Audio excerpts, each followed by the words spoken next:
Mesdames et Messieurs les représentants des instituts de recherche, Monsieur le directeur de l'IPAR, Monsieur le président du CONGAT, Monsieur le président de la société civile, Mesdames et Messieurs les représentants des organisations de producteurs, chers invités. Je voudrais tout d'abord vous exprimer nos sincères remerciements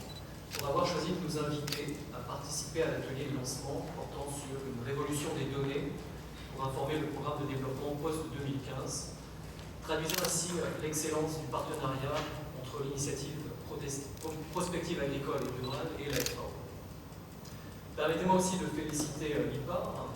ainsi que tous les acteurs concernés d'avoir engagé une réflexion sur cette initiative qui consiste en effet à déclencher la révolution des données à l'échelle nationale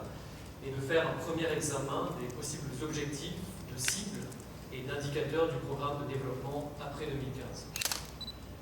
Les objectifs du millénaire pour le développement, les OMD, ont été mis en œuvre dans le monde dans une atmosphère de consensus politique, en partie due à la précision des objectifs définis,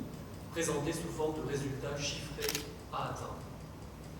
De nombreuses politiques, les stratégies et les plans d'action ont été élaborés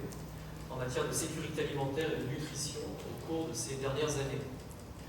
Les défis et les opportunités dans la réalisation de la sécurité alimentaire et nutritionnelle de façon durable ont été identifiés et de nombreux pays accomplissent des progrès notables. Et pourtant, près d'1 milliard de personnes dans le monde entier continuent de souffrir de la sous-alimentation et n'ont pas accès à un régime alimentaire sain. Faut-il rappeler les 3 cibles de l'OMD, le premier, l'OMD 1, qui sont éliminer l'extrême pauvreté et la faim, et les sous-objectifs, si je peux m'exprimer ainsi, qui sont de réduire de moitié la part des individus vivant avec moins d'$1 par jour. Pour ce qui est du Sénégal, l'objectif assigné, consistant à faire passer de 60% en 1990 à 30% la part de cette population vivant avec moins de $1 par jour.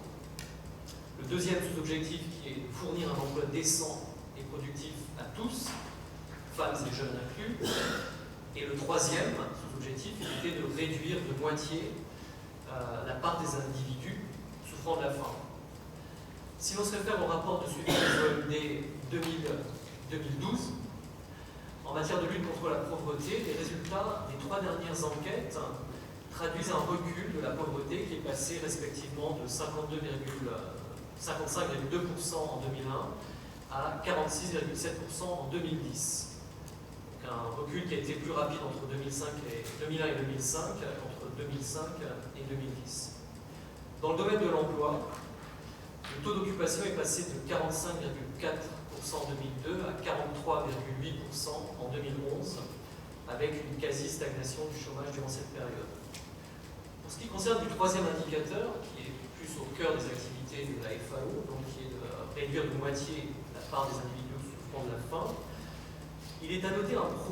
certain progrès, notamment dans le domaine de la malnutrition, avec une prévalence de l'insuffisance pondérale qui a reculé de 20 à 17% entre 1992 et 2010. Cependant, pour ce qui est de la mesure, la véritable mesure de la faim en tant que telle et de l'insécurité alimentaire, on n'a pas ces chiffres finalement, et donc c'est difficile de dire si on va les atteindre en 2015, puisque sur cet aspect-là, c'est surtout la malnutrition qui a servi d'indicateur. Or, elle ne recouvre pas tous les aspects de la sécurité alimentaire et de la faim. Donc, au fur et à mesure que se rapproche la date fixée pour la réalisation des objectifs du millénaire pour le développement, les dispositions urgentes doivent être prises de manière concertée pour un nouveau programme de développement qui abordera les problèmes persistants de la pauvreté, de la faim, de la sécurité alimentaire et la nutrition.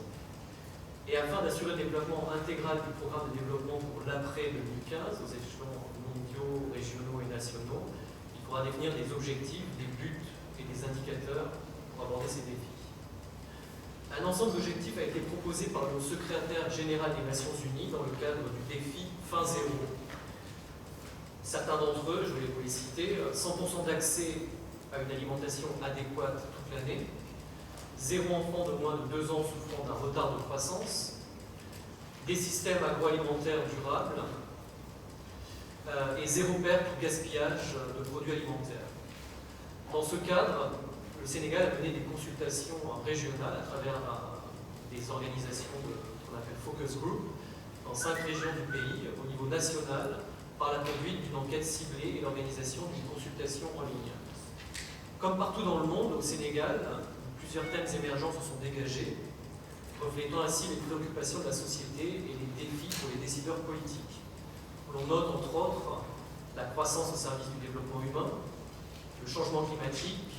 le développement durable, la prise en compte des droits humains, l'emploi, le travail décent, la croissance démographique, etc. En somme, pour l'après 2015 et les OMD, il s'agira de nourrir les êtres humains et de prendre soin de la planète. Toutefois, de toutes ces thématiques et pour bien d'autres, il s'agira de s'accorder sur celles qui sont prioritaires, susceptibles d'être les vrais déterminants de la croissance liée au développement et à la durabilité pour le Sénégal. Entre autres questionnements, au-delà des priorités à définir, il faudrait poser de nouveaux indicateurs pertinents, significatifs et de qualité. C'est dans cette optique que s'inscrit l'IPA, pour traduire au niveau national les initiatives qui ont déjà été citées par mes collègues du Center for Policy Dialogue et le North-South Institute,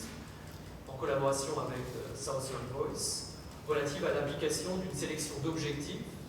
de cibles et d'indicateurs probables à la fois universels et pertinents au niveau du Sénégal, à travers ce qui est appelé une révolution des données. Les organisateurs de cette importante rencontre reviendront sur les objectifs et les questions de recherche de cette révolution des données, sur la méthodologie d'études afférentes, les principales parties prenantes devant être engagées dans tout le processus de recherche et la feuille d'écoute. Excellences, Monsieur le Ministre, Mesdames et Messieurs, vous me permettrez de saluer la pertinence de cette initiative et surtout son démarrage au Sénégal dans le contexte du succès éclatant du lancement récent du plan Sénégal émergent, où l'agriculture au sens large, les infrastructures et l'énergie sont le trépied de l'émergence. Dans cette démarche, il faudrait mettre en relief l'importance d'avoir accès à des données fiables qui permettraient de mieux caractériser les problèmes, en l'occurrence ici, pour ce qui concerne la faute d'insécurité alimentaire et nutritionnelle, et d'éviter que la mesure de l'OMD 1 en matière d'insécurité alimentaire ne se fasse qu'en termes de nutrition, mais englobe toutes les dimensions finalement de l'insécurité alimentaire et de la faim. À ce titre, il existe un projet pilote de l'EFO qui s'appelle The Voices of the Hungry, qui va promouvoir une nouvelle méthode plus rapide et plus précise pour mesurer la faim et l'insécurité alimentaire dans le monde et qui sera bientôt testée dans quelques pays pilotes. Cette approche consiste à recueillir des informations sur l'ampleur et la gravité de la faim ressentie par les personnes exposées à l'insécurité alimentaire au moyen d'une enquête annuelle élaborée avec soin. Par ailleurs, l'étude de l'IPA saurait sans doute mettre à profit les résultats des consultations conduites en 2013 en appui au gouvernement sous l'égide du système des Nations Unies avec toutes les parties prenantes pour le Sénégal voulu émergent, axé sur les orientations suivantes: le renforcement du socle social du développement humain, la promotion d'une économie compétitive et créatrice d'emplois décents, et la mise en place d'une gouvernance favorable au développement durable, et pour finir, l'instauration du pays et d'une sécurité durable. Je voudrais vous assurer que la FAO, en collaboration avec tous les autres partenaires et à pied d'œuvre, pour apporter son appui à l'IPA et au gouvernement du Sénégal dans la conduite de cet exercice important qui se veut être un outil susceptible d'apporter une amélioration structurelle où la société sénégalaise serait caractérisée par une économie compétitive soutenue par une croissance forte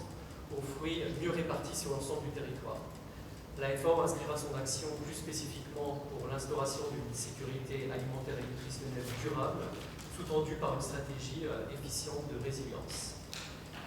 Et pour finir, donc, je vous souhaite plein succès aux travaux et je vous remercie pour votre attention.